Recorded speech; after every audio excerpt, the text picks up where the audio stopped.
Ever tried reading while jogging, cooking, or even juggling flaming torches? Yeah, it doesn't end well.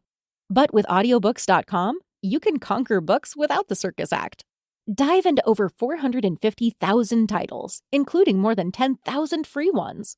Get hooked on a bestseller, find your next obsession, or finally read that classic you've been avoiding since high school. And here's the inside scoop. Sign up today for a free 30-day trial and snag your first 3 audiobooks on the house. Sign up for your free trial at audiobooks.com/podcastfree today. That's audiobooks.com/podcastfree. And now, Hangar 56 Media presents Spike's Car Radio, a downloadable cars and coffee, hosted by writer, comedian, and automotive enthusiast Spike Ferriston. Now, here's Spike. Here we are, Ferriston, Friday with Matt Farah. Wednesday for you folks, fresh hot cups of coffee, lots of questions from the listeners, and 2 of your favorite car idiots together to talk for the next 40, to entertain you. How are you, Matt? Good. It's a lot of podcasting this week because the NASCAR race at the Coliseum is this weekend. Oh, yeah? Are you going to go? Oh, no, this is the first I'm hearing Really? about NASCAR. You know they built a track inside the Coliseum. Really? In the football stadium. Where? The L.A. Coliseum. Come on. The whole field is now a track. Yes. I don't know if my audience and me coincides with the NASCAR audience. I like NASCAR. Yeah. No, but look. The NASCAR folks didn't call me up and say, hey, Spike, would you like to come down? Here's me and Zach standing on the track. Wow. Yeah. Oh, that's crazy. But like, I've driven NASCARs. Like your kids would probably. It's a like my wife liked it, and she doesn't give a shit about NASCAR. But like, the novelty of it being in a football stadium is pretty crazy. It's a spectacle. Any of that stuff. Have you ever gone to the drag races? Oh, yeah. The drags? Oh, That's yeah. quite the spectacle. Top Fuel drag racing is like a must-see experience. The thunder when it hits your chest is... Yeah, I was a guest, and I was there right on the little runway track where they take off, standing off to the side, and everybody was watching me, and I go, why are you looking at me? They go, we want to watch your face as this thing takes off. The sound of the dragster moves through your body in a way that I can only imagine some sort of bomb explodes near you. Yeah. It's a percussion. It's a percussion. It's violent. You wonder about your internal organs. I had Zuckerman on my mind going, your heart's bleeding now. Your aorta just ruptured from the sound waves. In 4 seconds, it ruptured your liver. I really liver. did think that. I mean, I felt what sound waves move through my body in a way I don't ever want to feel again. And it was exciting, and it was fun, and I totally got why people would go. So they did this race last year, and I went. It was very, very cool. Who won? I don't remember. It doesn't matter. It's not important. It's not important. What's important is that for NASCAR, what was important was that 40% of the attendees had never been to a NASCAR race. That's what's important. You know, right. So they're reaching out to the big city demos. Right. NASCAR tracks are inconvenient. Yes. And so you only have people that are very diehard, willing to go all the way out there. Formula One, same thing. Yeah. You know, more street circuits, Miami, Vegas. You know, that kind of thing. Where was NASCAR in California? Auto Club Speedway. Auto Club, right. Yeah. So that's too far out, right. It's far. I hear what you're saying, right. Yeah. It's far, and yet it's somehow still within L.A. County. Like, that's how, it's like 55 miles out of town, and yet it's still inside of L.A. County. Come on, really? It is. That's amazing. Yeah, I'm pretty sure it is. Yeah, but we don't want to drive that far. No. It's a shitty drive. See, NASCAR, you kind of got it right. We don't even want to drive downtown or to the valley. If you could put it somewhere. Put it on the west side. On the west side, or even Westwood, we'd totally go to it. Remember, you weren't there, but have you ever seen the documentary or the historical archives? Like, Beverly Hills had a speedway, Culver City had a speedway. Yeah. Like, the west side had 4 or 5 tracks. It was cool. That's an amazing history. Yeah. That's an amazing history. We should really do a podcast series on history of motor racing in L.A. Yeah, and wooden racetracks. Yeah, board track racing. Insane. Like, that. It was pretty much the entire footprint of downtown Beverly Hills was a racetrack. Yeah. And then, when you get on San Vicente in Brentwood on the west side, you go, oh, this totally looks still like the racetrack it was. The Santa Monica Grand Prix, right, Yeah. which ran for, I think, 7 years in the beginning of the 20th century. Yes. And it ran, this might be a little inside-y for your non-LA people, but if you pull up a map Pull up Google Maps and pause the show and look at a map of where I'm about to describe. The start-finish line was on Ocean Boulevard in Santa Monica. Right. That's on the water. Yeah. You would go south on Ocean Boulevard. You would turn left on Wilshire. Right. And you would drive east on Wilshire. Yeah. In a straightaway that was like 4 miles long. Wow. And then you would turn left onto San Vicente, where it met Wilshire, and you would drive back on San Vicente, the same 4 miles, but with a couple curves in it. By the way, I love those turns. A couple bends. Yeah, it's great. It's one. Right, not a lot of good roads within LA, but that's. But when you come off Wilshire onto San Vicente, those are some nice turns, it's good. right? It's very good. Yeah. You know where it's really good? On my scooter. It's a great Vespa road. You go by front runners, and then sneakers. And then you'd hit Ocean, and you'd turn south on Ocean. Yeah. Big high speed bend with a 200-foot cliff. Wow. Yeah. And that's the track, and it was over 8 miles. Oh my God. And the Santa Monica Grand Prix. The tourism money that brought in contributed very heavily to Santa Monica not being absorbed into Los Angeles, and is one of the big reasons that Santa Monica it's still its own city with its own utilities, its own government, its own police, its own school system, and a lot of other towns around it like Venice and Marina del Rey and Mar Vista and whatever are actually city of LA, and Santa Monica's not. And that race contributed funds at the exact right moment in history that the city needed them to stay independent. Wow. Yeah. Look at that. Very, very cool. The photos of the race from back then are like insane. I know, if you're ever wondering, like the Southern California car scene, it's literally in our streets. Yeah, it's baked into it. It's baked into the dirt. Mm-hmm. It's fascinating stuff. Mm-hmm. So anyway, now they're bringing it back. Now there's a NASCAR it makes me race think, in the Coliseum. Not that I'd ever want to do another period movie. Period movies are hard. Just made one from 1963. Everything closed. The whole, you have to really... You need a real controlled set. But then you talk about that, and then it's like, okay, so now it's the early 1900s, but early 1900s racing in L.A., it would be really fun to make it, but how the hell would you do it? You'd have to make a fake L.A. I mean, you'd have to... That's called Atlanta. Vancouver. That's very funny. Yeah, no, wherever the tax credits are. You think it's harder to do a 60s period piece or a 1910 period piece? 1910. You think the older the harder up until you get to 1800s and then it's just the desert? And by hard, by the way, it's not hard. It's expensive. It's expensive. And it's really fun, but it's expensive. Yeah. That's all. And you don't really think about it, but script-wise, it's the language. Yeah. You have to adapt your language. Your costume department gets really excited. Your location people get really excited. There's that website that I love called the Historical Emporium. Yeah. And that's where I bought my outfit for the veteran run where Zach and I raced the car from 1902. Yeah. And man, those period costumes are sweet. That steampunk shit, I love it. Yeah. It'd be cool. Yeah. But boy, that would be great. I mean, it would be cool to do like a historical fiction based a story that took place around the Santa Monica Grand Prix. There are a couple of books, and they popped up, and I thought there was a doc that someone made about it a few years back. There's like it's really nerdy and interesting, but it is unwatchably slow and dry. Yeah. But I was fascinated by the wood track. Oh yeah. The wood track oval was really interesting. And whenever I'm in Beverly Hills, I think about it like, God, that was here? Yeah. And there's a map you can get that overlays the location of those tracks in the current world. There's one, and I can't remember exactly where it is. I want to say it's like not Lamert Park, but somewhere where the neighborhood streets are in the layout of an oval track. Like, it's pretty cool, actually. Wow. I'm into it. Let me do an ad. Oh, okay. Do an ad. By the way, we're at Matt Farah's car storage place. Do an ad for West Side Collector Car Storage while you're here. Coming soon to Gardena. But it's fun. I like coming over here. You know why? Because I don't have to bring the equipment.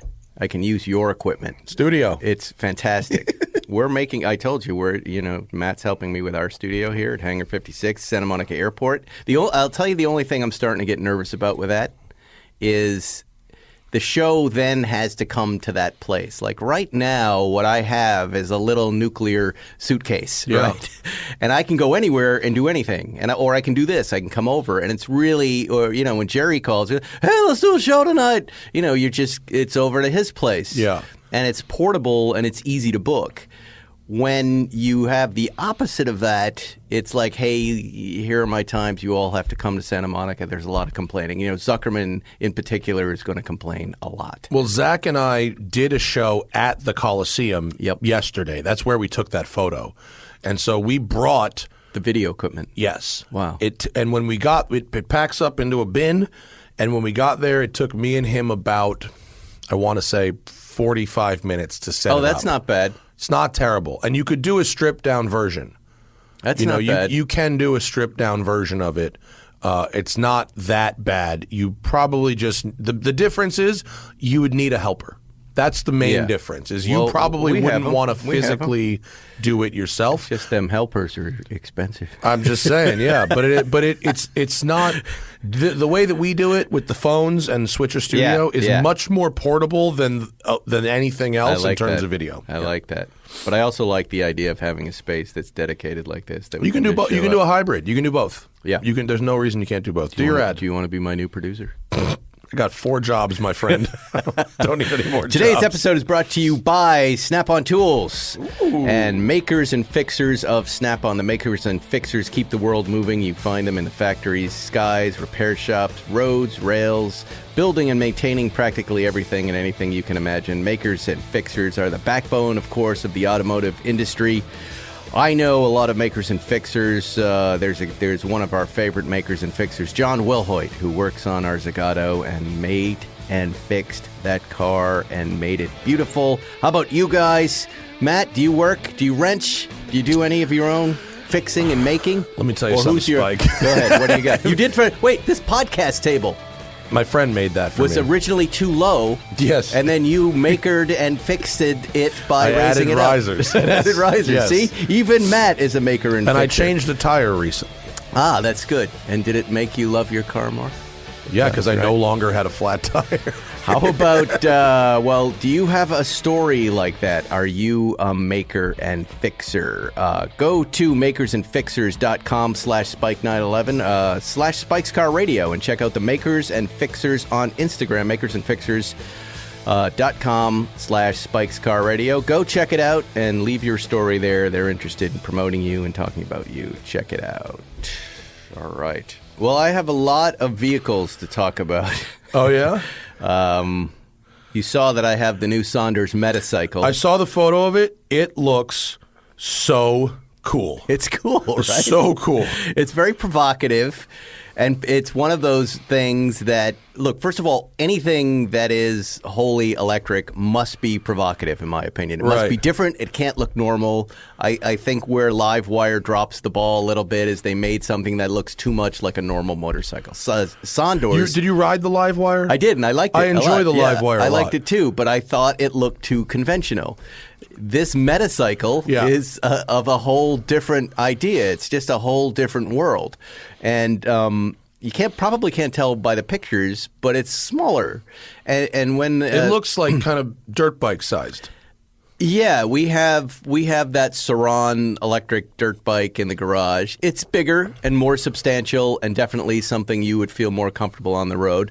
But what I believe they've got it designed it for and marketing towards is to folks who already have an electric bike and want to upgrade, but not upgrade to something that's really a substantial motorcycle. This is a stepping stone kind of idea. So right? Does that how make fast sense? does it go?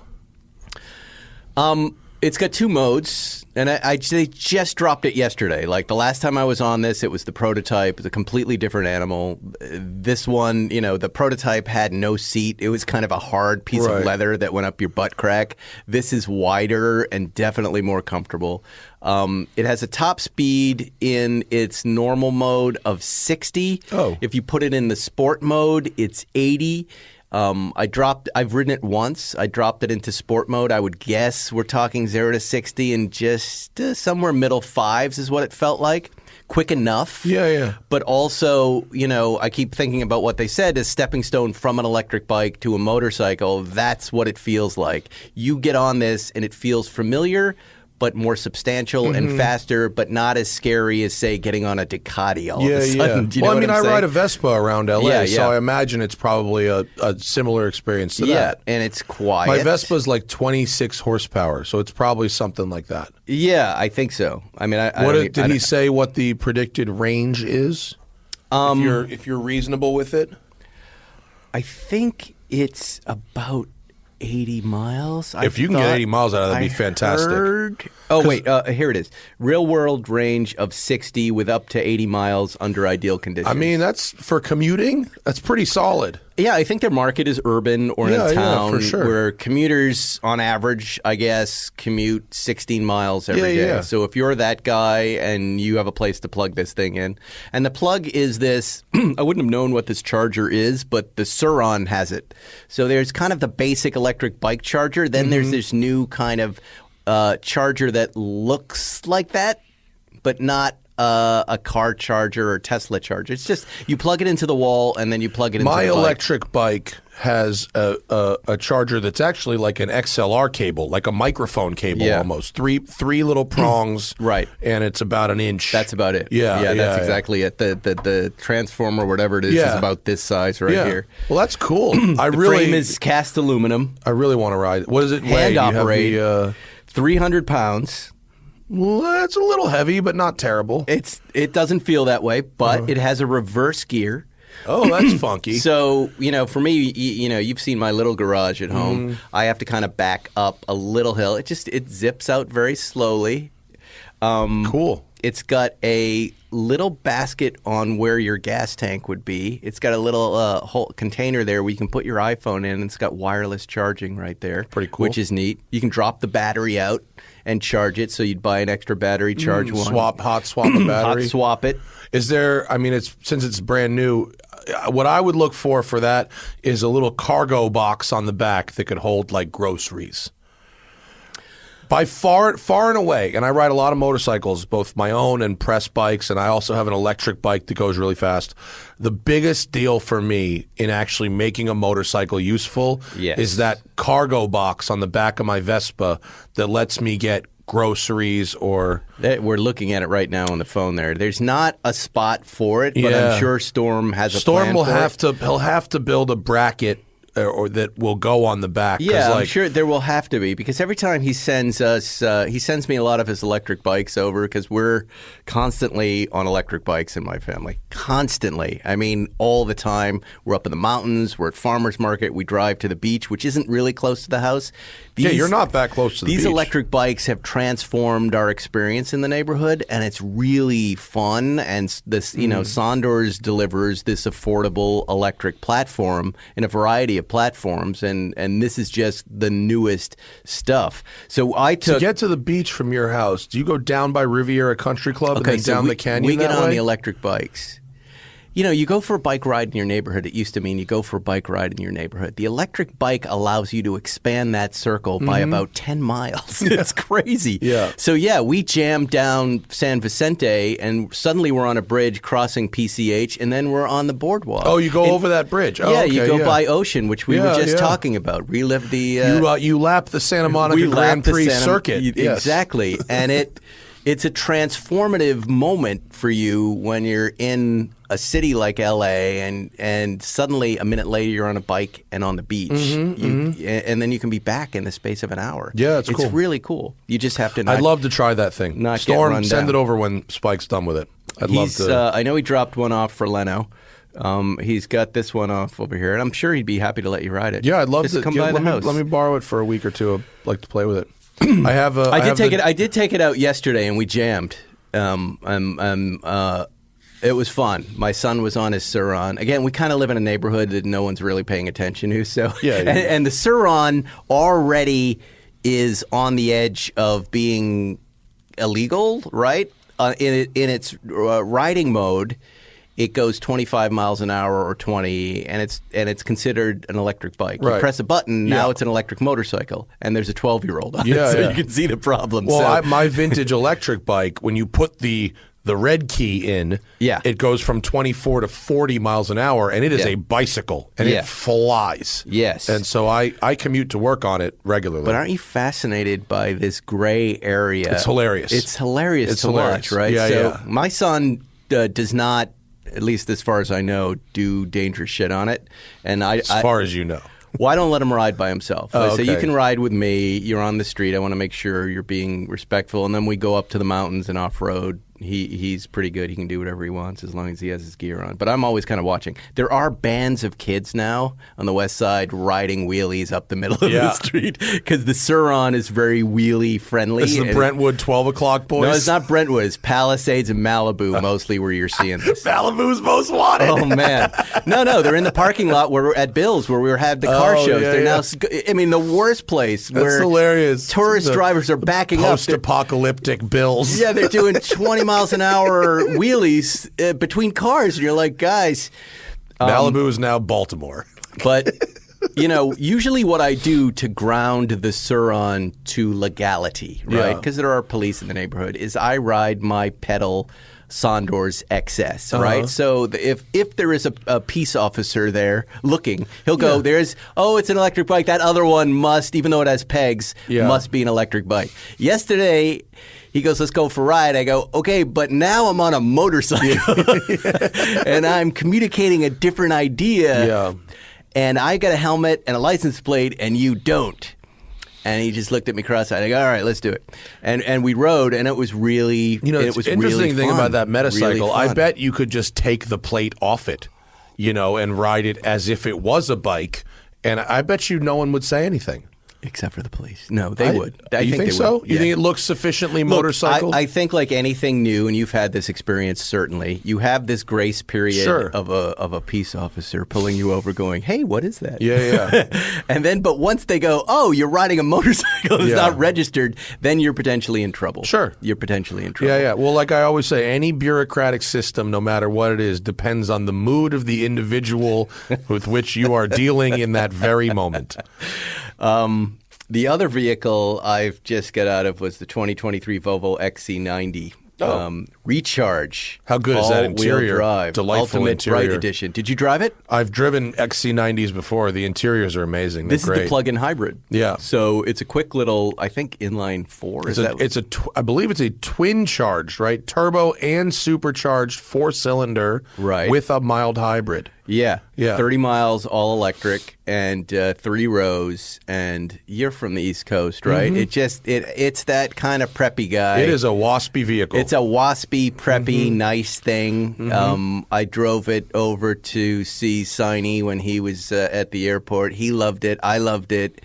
And it really, I found, it's one of those cars where I found I'm driving this more than I thought I was going to drive it. And it's kind of boring, and that's kind of nice. Yeah, dynamically, there's nothing to it. It's dull to drive, but it's a beautiful space. It's a great living room to take with you for less money than a Range Rover. And it's, again, speaking of stepping stone electrics, if you're the type of person who's not ready to make that full commitment to an electric car, here's something you can charge up, get 30 to 40 miles all electric, and then you got plenty of gas and plenty of power with that. It can also charge itself. It can. Yeah, it does a pretty good job of that. I'm a huge proponent of these types of hybrids where in your inefficient driving, you can put it in electric in the city and drive emissions and gas free. And then your highway driving, you want to go on a road trip or you need more than everyday errands mileage. You have that unlimited range. You've got a smaller battery pack, so we're using less of the rare earth metals. It's not as bad for the environment when it comes to mining and stuff like that. And Toyota, which is very pro hybrid versus pure EV. They said for the amount of minerals that go into a Rivian or a Model X or a Ford Lightning, we can build like 30 Priuses. And so that small battery pack is very useful, especially when paired with a small, efficient engine that can help with your highway momentum and that can also be used as a generator to charge itself. Right. Agreed. The electric is a little slow. Usually which, is. It's not usually. I mean, electric generally is not. It's usually quick. But that horsepower is a function generally of the size of the battery pack. Right, so a small battery pack in terms of a hybrid, Porsche is decent. The Porsche, the Cayenne, the 918, and the Panamera hybrids, they put a little more power down. They have to, yeah. Yeah, because it's Porsche, right? But Volvo, that's an efficiency thing. So. It is, but it's noticeable, and it feels a little like, hey, if I'm going to drive this thing on electric, I need a little more juice right there. One of, and while, I didn't dislike this car in any way, I really liked it, and I would definitely drive it as kind of a daily or hand it off to Erica to drive, because I found it very useful. There were, the most little annoying thing I had with it, and it's a small thing, but for me a big thing, is you couldn't change drive modes without 2 or 3 taps on the screen. Like Volvo used to have right here a drive mode roller, knob, it's scrolling, right. Now it's on screen, and it's 3 or 4 taps, and usually I'm switching drive modes while I'm driving, and now I'm looking down, and that was a little problematic. Yeah, for me. you want the drive mode selector to be surface level. Right. My Ford, you have to open one menu on the screen, and then you have a choice of 3 buttons. Right. And even that, I kind of wish that was home screen. But it's get it. It's got to be on the steering wheel. Look, you don't want us looking down. You've got 4 modes. You're trying to learn 4 or 5 modes. It's pure. It's hybrid. Try to keep them simple. Try to give us a quick place to kind of switch in and out of them, because that's what we like to do. If you're used to Porsche controls, everything else seems kind of sucky. Right. But where I found myself excited, Volvo, is the way your car drove on electric. The quiet, again, like the quiet cabin. The ride, the comfort ride, it was very promising for Volvo Electric. I got excited about that. They build a really nice car. Yeah. I've got the XC60 Recharge coming in a couple weeks, which I'm excited to try. Yeah. Yeah. That's it. Okay. I wanted to check in. About 1 million people sent me, because I talk about chatbot GBT all the time, and what it's going to end up replacing, who it's going to end up replacing. Low-wage rebloggers first. I was thinking it might be replacing a majority of car journalists. Well, and automotive writing. That's what I mean by like low-wage rebloggers. Like there's so many of those websites that just scrape other bigger outlets and make stories out of their stories. You know what I mean? And ChatGPT will probably be able to replace a lot of those people. I don't think it will replace the high-end journalism in the same way that the Apple Watch didn't kill Rolex and Patek. It killed Michael Kors. Right. You know what I mean? No. The Apple Watch killed the Mall Watch. Right. It killed the Michael Kors, Kors. Kors. Yeah. Not I thought beer. we were talking about Kors beer. No, Kors beer is alive and well. but no, like the Apple Watch killed the Mall Watch, right? Yes. It didn't kill Rolex or Patek or AP. Not yet. And so I see the same thing is where ChatGPT and other AI-based learning systems will not be able to replace the real deal journalism, but they can replace these sort of rebloggers that write, 100 words about a story someone else already did. Yes. You know what I mean? Yeah. No, so much. I would guess it's going to start with airline magazines first. Yeah. And no one will even notice. Yeah. But the majority of writing that we see on a daily basis is shit writing that could easily be replaced. Yeah, and there's so many stories like, I am guilty of it, not writing it, but I use like Apple News, you know, on my phone.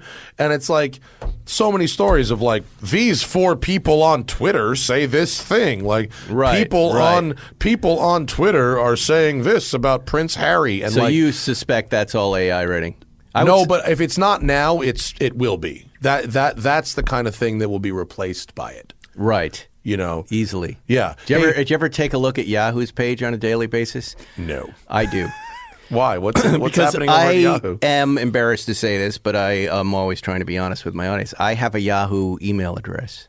And so does my wife, actually. The reason I do is because there's so much history and back and forth, not just about the entertainment business, but Jerry and I are talking cars back to the late 90s almost. And I don't want to leave that because it's a fun archive to go, hey, he'll send me a car every once in a while. I'll go, hey, look, in 2001, you sent me the same one, you dummy.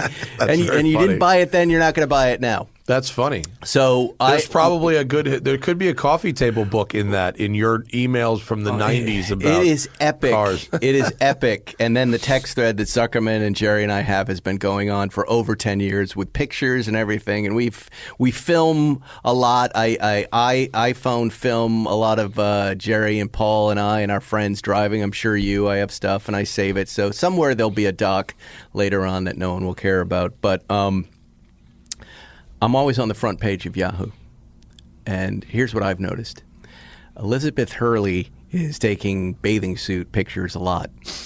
And Yahoo is constantly selling the idea of women over 50 taking cheesy, nudie photos of themselves. I don't know why. Does that mean that's who wonder if it correlates to their user base. Just trying to make people over 50 I know, feel I'm getting self-conscious really good about that themselves. Am I an old woman?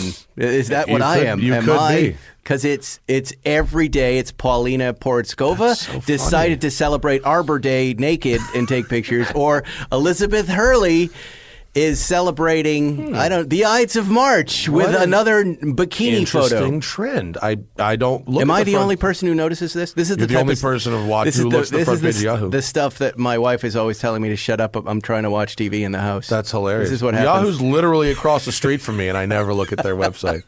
Their office is right there. Anyway, as we spoke about ChatGPT, Chatbot, GBT, whatever the hell it is. Someone said, have you seen the Twitch TV show Watch Me Forever, which is, I guess, a feed that has a Watch Me Forever AI-generated Seinfeld episode going nonstop that you can watch. It will be going on in perpetuity. It's indefinite. Indefinite Seinfeld and you can tune into it anytime you want. The channel's called Watch Me Forever. Did you watch some of it? We're going to play some right now. How about? Oh. You can listen to how great AI comedy writing is. They mimic the voices, or is it They have different voices playing the character. Look, Okay. here it is right here. And then you can see people commenting on it. Wow. I That's went on crazy. it yesterday. The commenting is so fast. Was it funny? We're going to listen to it. Here, you decide. Okay. Restaurant opening up in town? You know I love sushi. That's Jerry. Yeah, I heard about it. My girlfriend is wanting to try it out, so maybe we should go together and see if it's any good. That's Jerry. That's George. That sounds like a plan. That's Elaine. I'm in too. This is Jerry's Anyone apartment. up for karaoke afterwards? We could hit two birds with one stone, dinner and entertainment in one night. Okay, so the answer is no, it's Who not knows? funny. Might even be a karaoke contest going on with big prizes. Yes, so this is like laugh track. Just like randomly put If in there's laugh prizes, tracks. you know I'm in. Okay, so not good. As long as there's ice cream. I don't know. I'm starting to enjoy the show. I keep checking in with it once a day because it makes really fun, non sequitur, weird comments at times, and then the laugh track comes in and is so out of sync it can be funny, but in the worst way. Look, they even have it established right there. I did see oh, look, the wait, Jerry, stand up. Oh, stand Jerry, up. Hold on. People always get up so early on the weekends. It's like, come on, you had all week to be awake.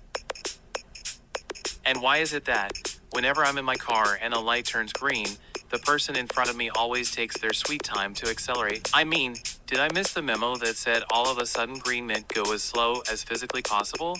Oh, Jesus. All right. Yeah, so So that, look, a car so Jerry's joke. watching it for new ideas is what you're saying. For bits. It's not great. It's not great yet. Well, yeah. It's not great yet. But what comedy will be the hardest thing, I'm sure think. Larry David is real concerned about. Do you know what one of the rules of comedy is, even though there are no rules, but one of the things I've learned about it is... Be funny? That's always be entertaining. Yes. Always be funny. No. There's really sometimes no logic or explanation why words or things are funny. They just are funny. And that sometimes your only talent in this business is just going, no, just say that the way you said it. Yeah. And who really knows why Yeah, and they're laughing. when Jerry does stand-up, and I've seen him perform a bunch of times, and he has just those like lists of like random kind of words that are really funny together. Yes. I don't know how to describe. How would you describe that segment of comedy. What do you mean? It's like, it's just fun wordplay, I guess, is the only way to do it. Like, it doesn't... Well, you know what I'm talking about? Yeah. I know what you're saying, but I mean, actually, words themselves are funny. Right. Like, one of the funniest words that if you want to track in comedy is the word pants. Pants always has been getting laughs pre-Groucho Marx. Through Letterman right up till now. You can say, I'm nude from the waist down, I lost my pants. It for some reason makes people smile and chuckle, and there are many words like that. And if you're a stand-up, and Jerry's really good at this when you're writing, he'll go, no, that's the word you want. You'll get a word on that. We were writing, and I think we had a line that was leading to the word derivative. And Jerry said, never in the history of comedy has the word derivative got a laugh. And I said, I think it will in this. And it did. It worked. And he said, that is the first It's not a funny word. The word derivative was used to get a laugh. Because a lot of people don't really understand the meaning of the word, like how it's used, and it doesn't even. It's not a particularly funny word on its own. It can be. It's a very mysterious process. It's sometimes. a word that like stops you. Yeah. You can try to calibrate all of it and write what you think is funny. And I think where you're successful is more often than not you guess right with your writing. But until you hear things in front of an audience, you never really know. You never really know what's going to work. And you're always surprised like that. That's getting a laugh? Yeah, but it's not surprising that a computer is particularly bad at it. No.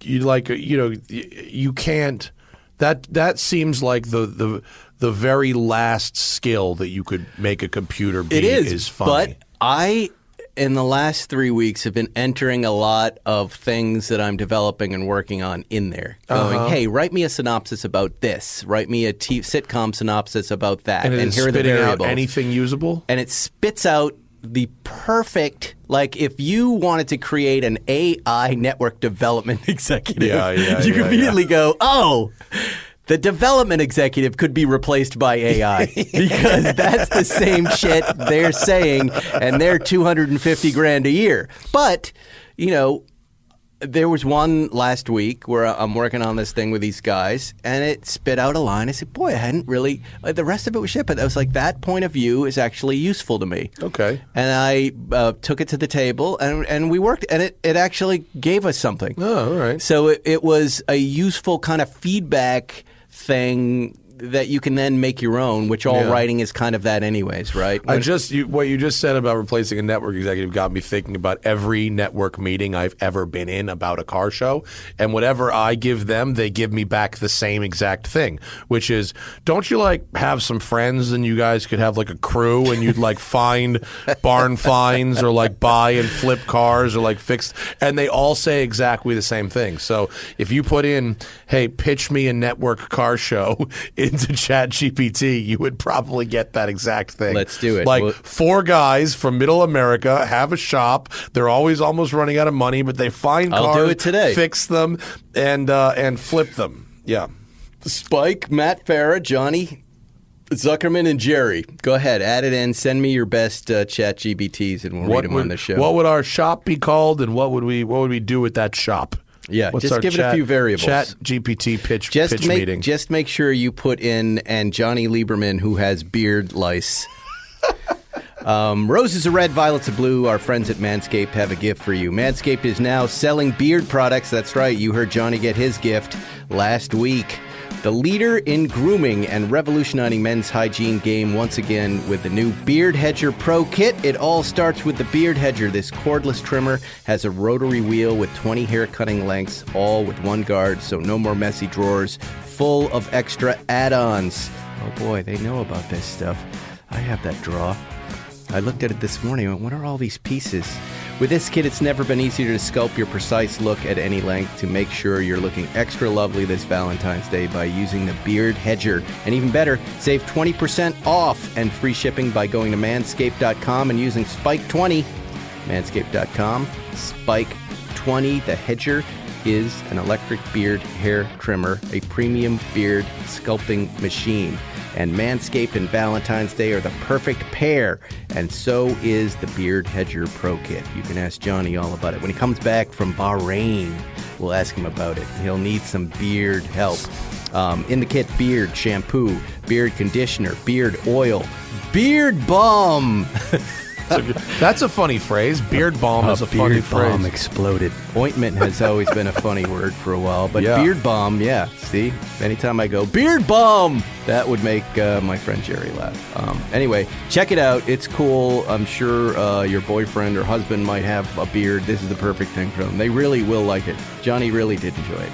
You get 20% off free shipping with the code SPIKE20 at manscaped.com. 20% off free shipping, manscaped.com. Use Spike code SPIKE20. Spice up your Valentine's Day. We love you, Manscaped. There you go. Manscaped. All right. Let's do some questions, and then we're going to get you out of here. No, I got 20 to 25 minutes. Okay. All right. Lit Show. What are your plans? What events should be attended? You know, Low End Garage Chicago, thank you for reminding me. The pandemic started essentially with the last Lit Show. Do you remember? It was like February, March 2020. I definitely did go, in fact. I went too with Zuckerman. Yeah. I remember being in the restaurant outside the Porsche Lit Show at the airport, which is a collectible memorabilia, some parts, and the Porsche brethren from around the world all collect here in L.A. And I remember us getting eggs, and we saw Patrick Long, we saw Rod Emery, and we were all laughing about this stupid virus that can you believe it? And Zuckerman, look, there were some tourists over at the buffet coughing into the buffet. And we go, I'm sure he has that stupid virus. And then we went in to this small basement with no air conditioning with tons of people, and we had a great time. And I left going, see, it's all a load of shit. There is no COVID. I was a COVID denier at that point, right? I'd been scared too much by the news programs, and nothing ever happened. Why would this happen? Well, I was wrong. Anyway, I have not been back since. So what are my plans? I don't know. Will you go to that? It's always at the end of February, the beginning of March. There's a bunch of events at Southern California car Porsche people, like, everybody's the garage last time has a I cars and went, coffee. I was told it was going to be the greatest thing ever, and it was then. That was it. And like, it is. If you really need something for like a restoration, or if you're really into brochures and books and stuff like that, it's great. But I found myself a little disappointed by what was actually there. I didn't see anything I wanted, so I probably will not go. But I don't want to be Debbie Downer. If you're into that stuff, knock yourself out. I've been at a Pomona swap meet a couple times. No. You cannot even compare those two things. You cannot even compare those. I like the Pomona swap meet. It's cool. Basically, if the Pomona swap meet had a Porsche section, it would be the Lit Show. Here's the deal, Matt. And maybe you're just not there in your Porsche insanity. But these guys come in from all corners of Europe with crates of things you didn't know existed, from miniature die-cast of cars that you didn't know. Why would they ever make that? To, like, racing photography. Like, guys who have – I'm sure there's a guy with a bin of black and white racing photography from racing here in L.A. Probably, but you can find or connect with people who have access to unobtainium parts. You can get – the greatest Porsche posters. The guys who you go to their sites are all there, and you can buy it and take it home there. There's always a you know what I buy there a lot? Original key fobs. You'll find an original year OEM key fob. This came with a 58. No, when I went, I did buy something. I bought the tool kit for my 1987 Safari car because the car didn't come with one, and I bought one. Right, and I actually had one of the upholstery shops to make the tool roll with my bus fabric. And it was actually pretty cool. But like, I don't have that car anymore. I don't have an old Porsche, so I don't need anything. It's still super fun. Right now, Donnie is at Retromobile in Paris. Right. With a list of shit for my Lamborghini. It's hilarious. Have you been to Retromobile? I think I'd like to go at some point. I'd like to go. The pictures seem incredible. So... There are also, I should mention, a lot of guys with bad breath and cargo shorts. So if you're up for that. the masks weren't the worst thing for that. I never. And by the way, a lot of vintage watches, a lot of vintage Hoyers and vintage Rolex pop up there. It's like if you got some money in your pocket and you need to release it into the world, this is a good place to do it. And I have a good time every year when I go. Will I go? I don't know that I will go. I still am on this no COVID roll. And look, I'm trying to get it. I'm in the gym 3 or 4 times a week without a mask. I'm in the supermarkets. I am doing my best. You got to start going to like concerts or something where people are really. Ooh. Oh, you need a. well, last time you had it and you were concerting into my face and I didn't get it. I know, it's amazing. So I tried. All right, let's see. Let's see what we have here for you. How would that be? Would Matt ever own a 911? I think, of course, he did own a 911. He did own one. Yeah. What are you talking about? What kind of question is that? That's a weird question. That's a weird question. Did you hear that? What a weird question. A lot. You know what's a weird one that I get a lot is people ask me this or that. You know, would I choose this or that when I actually own one of the choices already? Would you choose a 718 Spider or a 911 GT3? Well, I bought a 718 Spider, so I think I've solved that one. Pickard Ryan says, "What's happening to Malibu car culture now?" Earlier this week, we're not there while Bill is between shops, but I'm driving there every weekend, and I'm just not talking about it a lot. I've driven to Malibu at least once a week. Yeah, the drives are still happening here, but other like cars, the official Malibu Cars and Coffee that happens at Bluff Creek Park, like that's still going on. There's this other group that was at Zuma, and they're now at that place.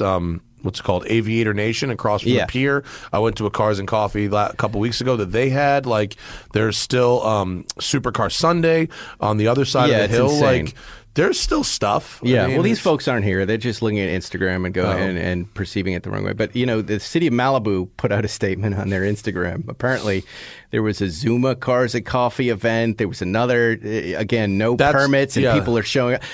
They seem to continue to declare war on car folks for no reason. I was at that Zuma one, and it was hilarious. Why? Because they chose a parking lot that held maybe 30 cars, and then they invited 100 people. Yes. And so it was a complete shit show. Yeah, yeah. And it caused traffic on PCH. Yes. And then also people were like, driving with no plates. Yep. There's a bunch of people with phones, so as people are pulling out of the lot, they're like ripping first gear, and the cop is like right there. They wrote like 50 tickets. That's great. And it was just like the most obvious stuff that was so easily avoidable. Who organized it? I don't want to say the person who did it, but he was a fixture in the Malibu community. You'd know him if you saw him. Which community? Not the Bills community. Not the Bills community. Yeah. Right. Yeah. Yeah. Drives a Ferrari 812 red. Oh, okay. Well, that says a lot there. But anyway, it was. There were nice people there. They had actually very good breakfast burritos at that place. But it was a predictable shit show that the cops were all over in 2 seconds if you stepped out of line. So I'm not surprised. Yes. Well, I don't get it. I really don't. Like when I go to the Country Mart now, they've got no business there. Yeah. It doesn't. It's the winter. It's amazing how much money we brought into that place. Yeah. But the idea that you're going to shut down car culture in Malibu really makes me laugh. It is nonstop. We were driving there last weekend, and it's just everything is out there, still having fun, up in the canyons. I mean, we just opened the show talking about the fact that there were racetracks in Beverly Hills. I mean, it is this city is car culture. That picture that you got from Bill, I know that photograph. Awesome. I saw it on Instagram before. I saw it at Bill's. Of the Pacific Coast Highway opening with all the cars waiting, Model Ts, waiting to do that first drive. Mm-hmm. That's the history you're dealing with there. Yeah. That's never stopping. Yeah. Never good stopping. Luck. Good luck. And in my experience, it's not the, even though there are a lot of idiots like shutting down LA intersections right now. Yeah, I mean, I don't know what those are. Takeovers, but that is somehow they're conflating that we're part of that group, and we're not. It's definitely not. Okay, let's see. A lot of these are about making money, which I don't. A lot of these are about making money. Yeah, like Teddy Stern. Is there any way to make money buying and selling collectible cars in 2023? No. There's not. No, all car dealers are out of business. They're out of business. No one's making any money. You know what? Someone emailed me the other day. They go, I really like looking at cars online. Yep. How do I make money doing that? And I was like, is this a real question? Is this a real question? Like, not buying and selling them, not brokering them, not looking at them. There was a good. Someone's going to pay you for that. I'm trying to find this question. There was a good, and I remember the question. I just want to give even though I hate the contrivance. It was a fuck, marry, or kill. Oh, here it is, which I think is really stupid, by the way. John VR 963, but it hurt my head to think about it. Fuck, marry, or kill. Which, again, I'm going to tell you, listeners, I don't like this game. I think it's dumb. I don't like saying half of those words. All of them, as a matter of fact. Especially marry. I think all three of them I don't like saying. But fuck, marry, kill, Tesla, Rivian, and Lucid. Tough one. Not for you, but for me. Go ahead. I can guess yours. Okay. Okay, you ready? Mm-hmm. Kill, Tesla. Mm-hmm. Marry, Rivian. Mm-hmm. Fuck Lucid. Mm-hmm. Wow, that was good, right? Yeah. That was good. But also, that for me, that's pretty predictable. I can't kill any of those guys. I like them all. I really like them all for different reasons. Yeah. And Johnny had that new Rivian SUV, and just when I was thinking, that thing's not right for me, the SUV was like it felt Did you drive right. it? I haven't driven the Lucid yet. You haven't driven Lucid yet? No. Lucid drives nice. Yeah. The Lucid's a very nice car. Someone in my neighborhood has one, and I was behind it, and I was like, God, that's real nice. And we all, the styling is cool, man. If someone said that was the new Citroen DS, you'd go, yeah, of course, that's exactly what you have there.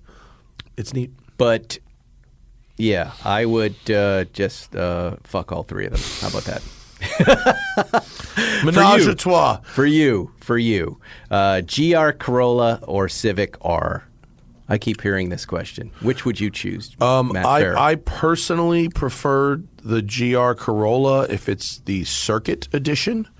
It has, I think the ride quality is a little better. The Civic's a little stiff for me. It's also a little smaller, which I find to be a desirable trait in cars like that. Mm-hmm. The Civic has excellent inputs. The steering, the shifter, the clutch, they're all great. To me, the Corolla feels a little bit more special while also being a little bit gentler on my body when I drive it around the city. The Civic seats, if you sit in them for 5 minutes, you go, these are the best seats ever. If you sit in them for 3 hours, you realize there's no adjustable lumbar and there's very little center of back support. Right. The Civic does a lot of things really well, and it's a really fast and fun car with great inputs, but the Corolla is the one for me, specifically the Circuit Edition, which is the middle of your three choices. Mm-hmm. Dan O'Keefe, why does Porsche spend so much marketing money on cars like the Sport Classic and the Dakar that sell out instantly? Because it's part of an overall branding strategy. It's not just about selling that specific car. Correct. Yeah. Anybody, and lots of folks will do this, and I'm guilty of it in the past too. I will look at something that I cannot afford and dream about it, and then buy the thing that I can afford that they sell. Right. So and get me a Macan because I love that Sport Classic, so I can at least have those dials as instrument. And it with the question specifically, like Dakar, like sending people to Morocco and building a hotel at the base of a dune is a whole that's crazy. Sport Classic was a pretty basic press launch. They flew some people to Germany to just drive the cars around Stuttgart. So it wasn't that they spent it wasn't that extravagant for the Sport Classic. It was very extravagant for the Dakar. But think of the content that comes out of the Dakar, the photography, the videography, and the overall branding that comes out of that as Porsche being a car you can use in all scenarios, in all weather. The image of the 911 as being very tough is worth the marketing value there. Bitter Car Guy did the Sport Classic with the 250 over sticker really sell. It did. It did, as far as not we necessarily. There was probably a little negotiation happening there, but it did sell. Yeah, I saw the photo of it sold on Twitter, so a grain of salt with that. Who knows if that's real or not? But apparently it did. Do you think? But look, there are people in this world for whom money does not matter. Right. This guy's asking, would he flip it for a profit? No, you're not. This is that's just not a somebody. Look, this car is very desirable right now and impossible to get, and there's a guy, if you're staring down the last 7-10 years of your life, if you got money, right? What does that matter? Go get the car you want to drive and drive it and enjoy it. And I think he'll be okay. I think that car over the long term, next 5-10 years, he'll be fine. If you think of that car like the new 911R, it potentially can even go up from there. Zach went on the launch for that car in Germany and drove it for 2 days. And he also drove the 911 GTS rear-wheel drive with a stick with me. And he said, from a purely driving perspective, there is not that much difference between those two cars. So you've got collectability, you've got rarity, you've got investment potential, but every day you're talking about rear-wheel drive, turbocharged power plant, the manual gearbox, dynamically, except at the very end of that pedal travel, not much real difference between the experience of driving those two cars. Except it doesn't say Sport Classic. It doesn't have the interior based on Jerry's 356, and that it's not. You can tell yourself that, Matt, but forget it. I didn't. Zach's the one who drove it. I haven't driven it. I'm sure it's lovely. He said it was not great. Even close. He said it was great, but it's still not going to help you live your life. You need a Sport Classic. You must have a Sport Classic. You can say it's like this, but at the end of the day, you'll know every night, or when you're in the shower just staring at the water hitting your face, it's not a Sport Classic. Well, that's our show for today. Okay. Thank you, Matt Farah. I know you got to get out of here. No, I don't have to go anywhere. I have an insurance inspector coming in 7 minutes. Well, I'm glad to see I'm a priority for you. I do have 7 minutes, and if you need. No. That's good. We got to take some pictures. I've got to get out of here. Next week, comedian Ronnie Chang is on the show. I love Ronnie Chang. One of the funniest men in the world, and also a brand new 996 Porsche owner, and he wants to come on and talk about it. We'll see you next week on Spike's Car Radio. Bye. Thanks for listening to Spike's Car Radio, brought to you by Hangar 56. Listen to new episodes every Wednesday, and be sure to subscribe on Apple Podcasts, Spotify, or wherever you get your favorite podcasts.